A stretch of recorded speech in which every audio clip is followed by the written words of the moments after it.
আসসালামু আলাইকুম, কেমন আছেন সবাই? আশা করি সবাই ভালো আছেন। নতুন একটা ভিডিও নিয়ে চলে আসলাম। ভিডিওটি দেখার জন্য আপনাদেরকে স্বাগত। হাঁসের মাংস খাইতে কম বেশি সবাই পছন্দ করে, কিন্তু হাঁস পরিষ্কার করা অনেক কষ্টের, অনেক পরিশ্রম হয়। কিচ্ছু করার নাই, কিছু পছন্দ করতে গেলে তো কিছু কষ্ট করতেই হবে, তাই না বলেন? তো অনেক কষ্ট করে হাঁস পরিষ্কার করলাম, কাটাকাটি করলাম। এবার রান্নার আয়োজন চলতেছে। মাটির চুলায় রান্না শুরু করে দিয়েছি। অলরেডি কাজ শুরু হয়ে গেছে, রান্নার কাজ। কড়াইয়ে পেঁয়াজগুলা দিয়ে নাড়াচাড়া করতেছি। নাড়াচাড়া প্রায় শেষের দিকে। মশলাগুলো একটু কষিয়ে নিলাম। তারপরে কষানো শেষ হয়ে গেলে, এই তো কষানো শেষ হয়ে গেলে মাংস ছেড়ে দিব।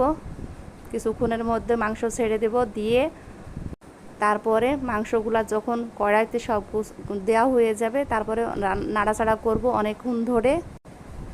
তো এইভাবে রান্না করতেছি, নাড়াচাড়া করতেছি আর আপনাদের সাথে গল্প করতেছি। সবাই পাশে থাকবেন, সাথে থাকবেন। সবার জন্য অনেক অনেক শুভকামনা রইল, অনেক ভালোবাসা রইল। আপনাদের সাথে গল্প করতে করতে প্রায় রান্নার শেষের দিকে চলে এসেছি। আপনারা সবাই আমার জন্য দোয়া করবেন, পাশে থাকবেন। তো আজকের মতো ভালো থাকবেন সবাই। আল্লাহ হাফেজ।